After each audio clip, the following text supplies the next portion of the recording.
बहुत स्वागत है। यदि आप हमारे YouTube चैनल पर पहली बार आए हैं तो चैनल को लाइक, सब्सक्राइब एंड शेयर जरूर करें, जिससे हमारे हर वीडियो का नोटिफिकेशन सबसे पहले पहुंचे आपके पास।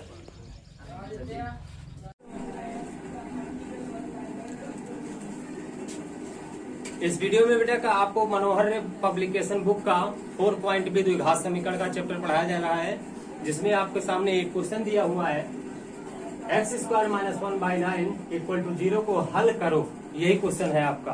अब इसमें हमें ये ध्यान देना होगा इस क्वेश्चन को किस हिसाब से हम कन्वर्ट करते हैं और कैसे इसके आंसर तक पहुंच गए हैं, इसको आप लोग ध्यान से देखिएगा। वीडियो को जरा सा भी स्किप करने का प्रयास मत कीजिएगा, नहीं तो क्वेश्चन समझ में नहीं आएगा।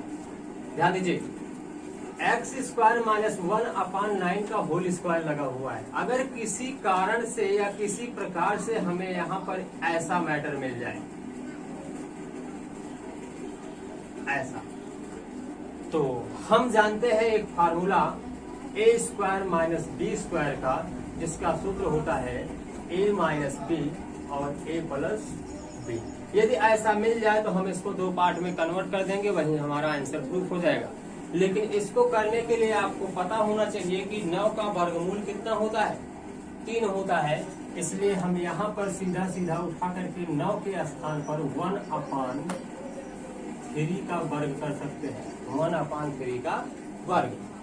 अब देखिए ध्यान से, ये a² - b² का रूप बन गया है। इसी के हिसाब से इसको हम कन्वर्ट कर देते हैं x - 1/3 और x + 1/3।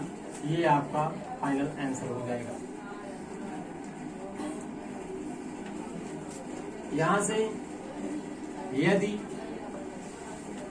x - 1/3 = 0 तो x = 1/3, और यहां से आ जाएगा यदि x + 1/3 = 0 तो x बराबर आ जाएगा -1/3।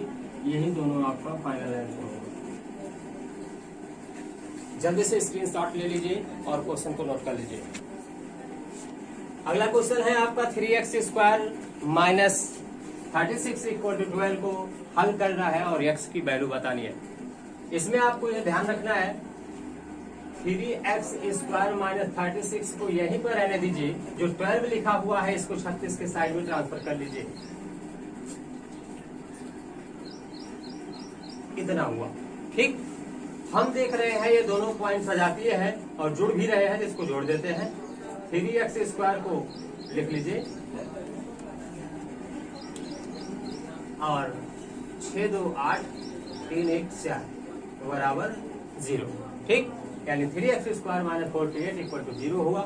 अब यहाँ से देखिए क्या कुछ पद कॉमन हो रहे हैं। ध्यान से देखिएगा वीडियो को, अन्यथा समझ में नहीं आएगा। अगर आप जरा सा भी अपना ध्यान इधर उधर भटकाएंगे, भैया ये गणित है। ये गणित में आप लोग अगर कंसंट्रेट होकर के नहीं समझते हैं तो बात समझ में नहीं आएगी। और बहुत ही इजी क्वेश्चन है, बहुत ही सरल ढंग से आपको समझाया जा रहा है, इसलिए वीडियो को ध्यान से देखिए। हम यहाँ देखेंगे कि कुछ पद अगर कॉमन लेने से समीकरण हल्का हो रहा है तो इसमें से हम कॉमन निकाल देते हैं। तो देख रहे हैं समीकरण से अगर 3 से भाग करा दिया जाए तो x² - 3 से भाग कराने पे 48 कितने बार में कटेगा, इसको आप लोग जानते ही होंगे। बताइए भाई, कमेंट बॉक्स में कीजिए, कमेंट कीजिए कितने से कटता है। अरे गधे बता नहीं पा रहे हो।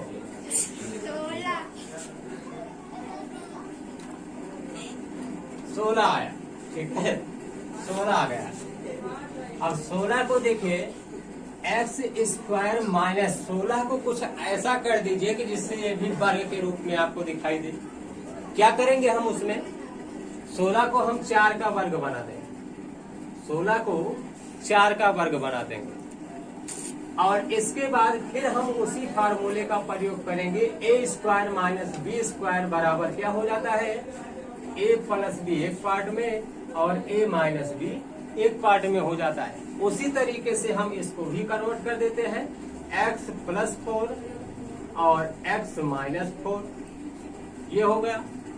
और इसको यदि x प्लस 4 बराबर 0, तो x बराबर क्या आ जाएगा -4। और यहां से देखते हैं तो यदि x -4 बराबर 0 है तो x बराबर क्या प्राप्त हो जाएगा 4। ये दोनों आंसर आपका क्लियर है। जल्दी से स्क्रीनशॉट लीजिए, हम चलते हैं नेक्स्ट क्वेश्चन पर। ध्यान दीजिए, इस वीडियो में आपको द्विघात समीकरण का 4B चैप्टर पढ़ाया जा रहा है, जो कि मनोहर ने पब्लिकेशन से है, और क्वेश्चन भी बहुत ही आसान तरीके से आपको समझाया जा रहा है। वीडियो को लास्ट तक ध्यान से देखें, जिससे हर क्वेश्चन पर आपकी विधिवत पहुंच हो जाए। चलिए, आपके सामने एक क्वेश्चन आ रहा है, 3x² - 4y² = 11 में x बराबर 2 है तो y का मान ज्ञात कीजिए। बहुत ही आसान तरीके से ये क्वेश्चन हम सॉल्व कर रहे हैं। आप लोग देखिए, यूं ही चुटकियों में इसे सॉल्व कर ले जाओगे। देखिए ध्यान से, जो भी समीकरण आपको दिया गया है पहले उसे नोट कर लीजिए। 3x² - 4y² = 11। यहाँ पर देख रहे हैं x बराबर 2 दिया हुआ है, तो हम क्या करते हैं, यही x बराबर 2 ला करके जहां x है उसी के स्थान पे रख दिया जाएगा। 3 गुणे 2 की घात 2 - 4y² = 11। समझ में आई बात? आगे देखें, 3 गुणे 2 गुणे 2 - 4y² = 11। 2 दूनी 4, 4 तिहाई 12 हो गया, -4y की घात 2 बराबर 11। अब ये ध्यान दीजिए, आपको कौन सा पद यहाँ रखना है और कौन सा पद वह पक्ष में भेजना है। ठीक है, इस चीज का ट्रांसफर जो है इसे बहुत ध्यान से करना पड़ता है, नहीं तो चिन्हों का मामला डिस्टर्ब होता है। हम यहाँ क्या देख रहे हैं कि 4y² जिसका मान हमें ज्ञात करना है वो माइनस में आया हुआ है, तो हम क्या करते हैं, इसको उठा करके ये पक्ष में भेज देते हैं, जिससे क्या हो जाए, प्लस में आ जाए। तो 4y² इधर प्लस में हो गया, 12 आपका प्लस में ऑलरेडी है, तो 11 को उठा करके इधर कर दीजिए, माइनस में आ जाएगा। ठीक, 12 में से 11 को माइनस करेंगे तो कितना बचेगा, 1। 4y² बराबर आ गया 1, तो y² बराबर आएगा 1/4। तो यहाँ से स्क्वायर हटाएंगे, y बराबर लिखेंगे तो 1/4, इस पर अंडर रूट लगाएंगे और अंडर रूट से 1/4 का वर्गमूल निकल करके आ जाएगा 1/2, प्लस माइनस में यही आपका y बराबर आंसर आएगा। उम्मीद करते हैं क्वेश्चन समझ में जरूर आया होगा। जल्दी से स्क्रीनशॉट ले लीजिए। नेक्स्ट क्वेश्चन है आपके स्क्रीन पर, x/3 + 3x = x/12 + 12x को हल करो। यही क्वेश्चन है, इसको आप ध्यान से देखिए। इसमें क्या करना है, जो एक जैसे पद दिखाई देते हैं उनको एक पक्ष में करते हैं, जो अलग दिखाई दे रहे हैं उनको अगले पक्ष में ट्रांसफर किया जाएगा। सबसे पहले जिसके अंश में x आया है उसको एक साइड में कर लीजिए, और जिसके हर में x आया है उसको एक साइड में कर लीजिए। ये हो गया आपका सोल्यूशन। ठीक, अब इसे सॉल्व कीजिए। एलसीएम निकालना तो आप लोग जान ही रहे होंगे, 3 और 12 का एलसीएम 12 आएगा। अब इसको हम हल कर रहे हैं, तो इससे 4 से मल्टीप्लाई करा दीजिए ऊपर और नीचे, और यहाँ पर 1 से मल्टीप्लाई हो जाएगा, तो ये आ जाएगा 4x - x बराबर, यही सेम कंडीशन, इसका तो हर बराबर है, तो यहाँ 12 - 3 कर लीजिए। 4x में से 1x माइनस कीजिए, 3x/12। यहाँ पर 12 में से 3 घटाइए, 9/x आएगा। अब इसके बाद क्रॉस मल्टीप्लाई कराते हैं, ऐसे 3x का और x का गुणा हो जाएगा तो 3x² हो जाएगा, और 12 और 9 का गुणा कितना आएगा, 108। यहाँ पे आ गया आपका 3x² बराबर 108। अब क्या करते हैं, 3 से समीकरण में भाग करवा देते हैं। अब इसको तो भाग करना आप लोग जान ही रहे होंगे, इसे डिवाइड करके चेक कर लीजिएगा, 36 आएगा। x² बराबर, यदि आपको 36 मिला है तो x बराबर समझ गए होंगे कि इसका अंडर रूट निकलेगा, और जिसका मान +-6 आएगा, यानी x की वैल्यू जो है वो +-6 आएगी। यही आपका आंसर हो जाएगा। ठीक है, ठीक है ना। चलिए देखिए, आज हम द्विघात समीकरण के बारे में आपको बताएंगे। वैसे तो समीकरण बहुत प्रकार के होते हैं, जैसे यहाँ देखिए सामने स्क्रीन पर आपको दिखाई दे रहा होगा x की घात 3 + 4x² + 2x + 7, ये भी एक प्रकार का समीकरण है। और 3x² + 4x + 7, ये भी आपका एक प्रकार का समीकरण है। 2x + 7, ये भी आपका एक समीकरण ही है। ठीक है, इन समीकरणों को देखने के बाद आपको इसमें से द्विघात समीकरण कौन सा है उसकी तुलना कराने के लिए सबसे पहले हम जानते हैं द्विघात समीकरण का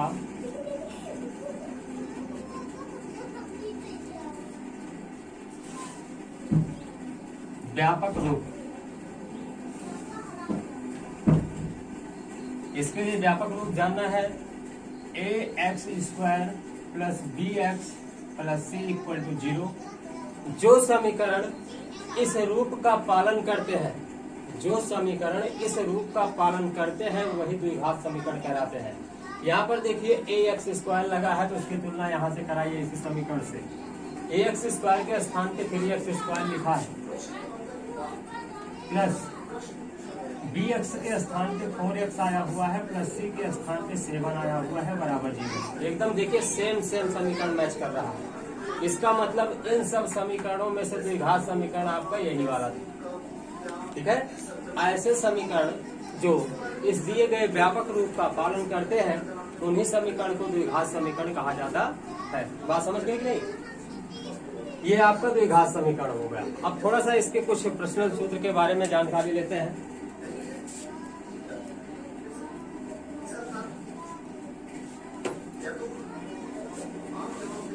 इसमें बेटा द्विघात समीकरण में आपको समीकरण ऐसे भी मिल सकते हैं,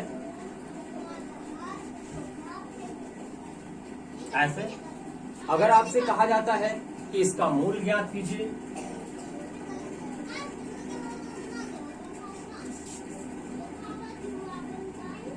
तो मूल ज्ञात करने के लिए हम पिछली कक्षा में लगभग 7th या 8th में आप लोग पढ़े होंगे समीकरण का गुणनखंड ज्ञात करना। उस गुणनखंड को ज्ञात करने के लिए हम क्या करते हैं, इसके मध्य पद को तोड़ करके 2 पार्ट में डिवाइड करते हैं। कैसे किया जाता है उसे ध्यान से देखिए। x² आगे वाले पद को और पीछे वाले पद को ज्यों का त्यों ऐसे लिख देते हैं। इसी मध्य पद को आपको 2 पार्ट में ऐसे डिवाइड करना है जिसका गुणनफल यही संख्या प्राप्त हो जाए और वही दोनों संख्या जो तोड़े हो वो दोनों संख्या जोड़ लेने पर पुनः यही बीच वाला पद प्राप्त हो जाए। तो देखिए, अगर हम 4 को 2 × 2 कर दें तो 2 दूनिया कितना हो जाएगा 4, और ये 2 जोड़ लेने पे क्या आ जाएगा 4 आ जाएगा ना। तो इसमें हम क्या करते हैं 2x + 2x 2 पार्ट में डिवाइड कर दिए। बात समझ गए कि नहीं? अब यहाँ से इसमें कॉमन लेने की प्रक्रिया होती है। यहाँ से 2 पार्ट में अलग अलग कर लीजिए। कॉमन क्या निकालते हैं दोनों पद में जो उभयनिष्ठ मिलेगा।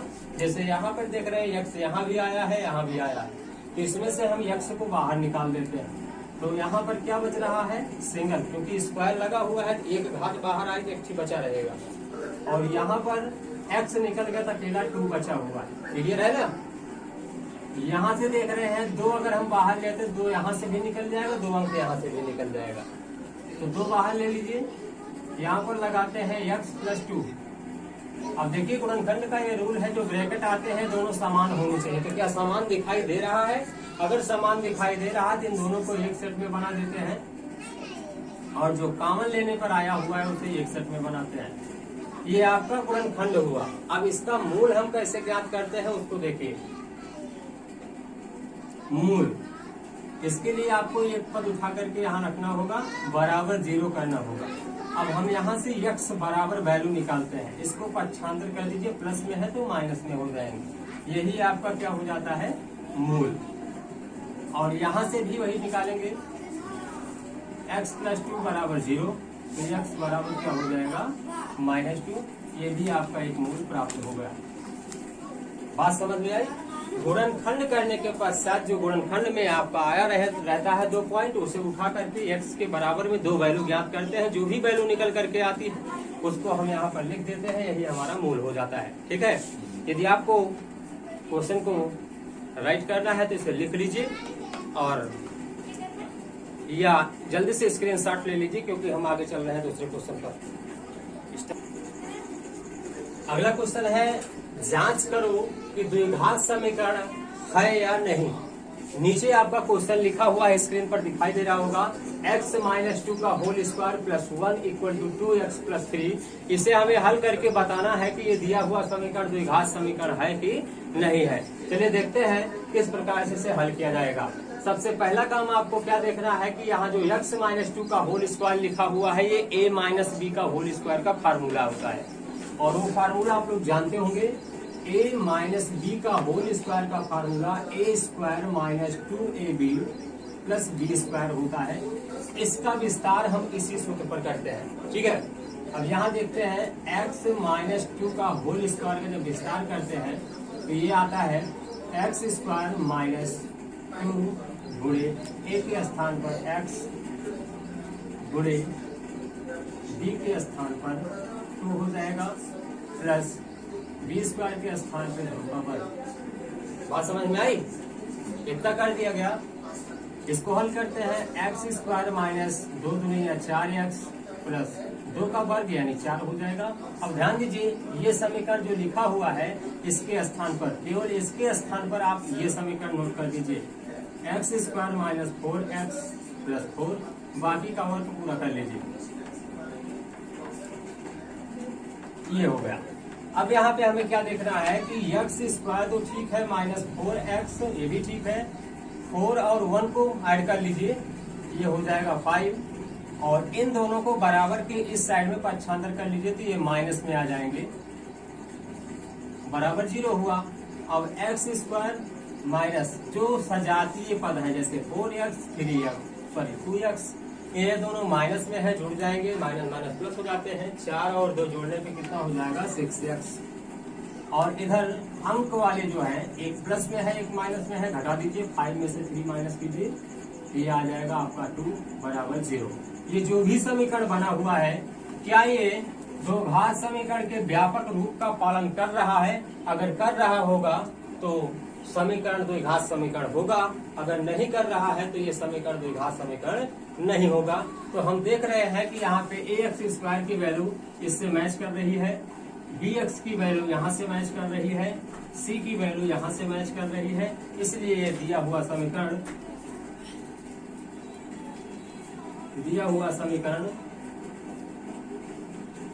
द्विघात समीकरण होगा। उम्मीद करते हैं क्वेश्चन अच्छे से समझ में आया होगा। जल्दी से बेटा इसे स्क्रीनशॉट ले लीजिए और जिसको लिखना है इसे कॉपी पे राइट कर लीजिए। अगला क्वेश्चन है जांच करो कि द्विघात समीकरण है या नहीं। क्वेश्चन आपके स्क्रीन पर दिखाई दे रहा होगा, x प्लस 1 का whole square equal to 2x minus 1, यही समीकरण दिया हुआ है। अभी पिछले क्वेश्चन में हमने प्रयोग किया था कि x माइनस 1 का होल स्क्वायर का विस्तार हुआ था, यानी a माइनस बी स्क्वायर का सूत्र लगा था। अब की बार यहाँ पर a प्लस बी का होल स्क्वायर का सूत्र लगाया जाएगा। तो देखते हैं पहले सूत्र क्या होता है। a प्लस बी का होल स्क्वायर का सूत्र होता है a square plus 2ab plus B square, ये फार्मूला होता है। इसी फार्मूले के आधार पे हम इनका विस्तार करते हैं। तो एक्स स्क्वायर प्लस 2 गुणे 1 गुणे एक्स प्लस 1 का square equal to 2x minus 3, ये आपका विस्तार कर दिया गया। अब यहाँ पर इसे थोड़ा सा सॉल्व करते हैं। एक्स स्क्वायर प्लस 2 1 और x का गुणा कुल मिला करके 2x हो जाएगा। 1 का वर्ग करने पर 1 ही आएगा, इसका गुणा अंदर में करा देते हैं, 2x माइनस 6 प्राप्त होता है। अगले स्टेप में क्या करना है, इसे आपको पक्षांतर करके ये साइड में ट्रांसफर कर लेना है। एक्स स्क्वायर प्लस 2x प्लस 1 minus 2x plus 6 equal to 0 आया आपका। एक्स स्क्वायर प्लस, ये दोनों कट जाएंगे भाई, क्योंकि ये प्लस माइनस है, ये कट जाएगा। प्लस 6 और 1 जोड़ लीजिए, 7 हो गए बराबर 0। ठीक, अब ये हम देखते हैं क्या ये द्विघात समीकरण का पालन कर रहे हैं। तो देखते हैं यहाँ पर एक्स स्क्वायर का पद मिल रहा है, bx का पद, यानी bx का पद शून्य होता है, इसे हम ऐसे भी लिख सकते हैं। जब कहीं पे द्विघात बहुपद में अगर x का पद गायब रहता है यानी शून्य रहता है तो उसे हम इस प्रकार से भी बना सकते हैं, क्योंकि उसका मतलब भी शून्य होता है। ठीक है, तो हम देख रहे हैं ये भी समीकरण आपका रूल का पालन कर रहा है, इसलिए ये भी एक द्विघात समीकरण होगा।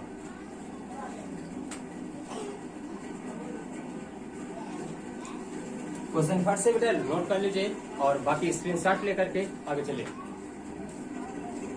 अगला क्वेश्चन है आपका, दो क्रमागत धनात्मक पूर्णांकों का गुणनफल 306 है, तो पूर्णांक ज्ञात कीजिए। ठीक है, दो क्रमागत धनात्मक पूर्णांकों का योगफल गुणनफल 306 है, तो पूर्णांक ज्ञात कीजिए। तो सबसे पहले हम जानते हैं कि क्रमागत धनात्मक पूर्णांक लिखे कैसे जाते हैं। ठीक, तो यहाँ देखिए ध्यान से, क्रमागत धनात्मक पूर्णांक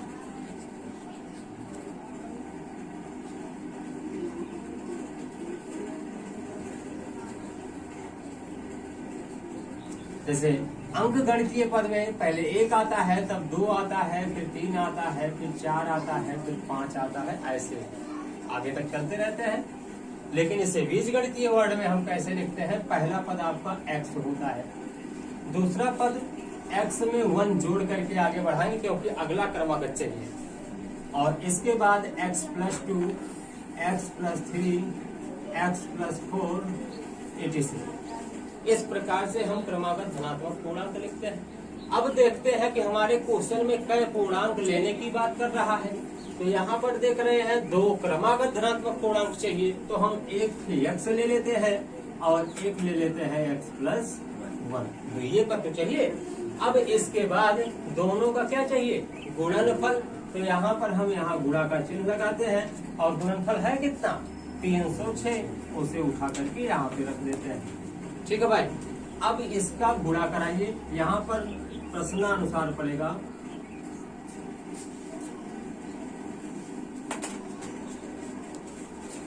प्रश्नानुसार x का गुणा क्या हो जाएगा, x² प्लस x और 1 का गुणा हो जाएगा x बराबर 306, तो x² प्लस x माइनस 306, यही आपका समीकरण बन जाएगा।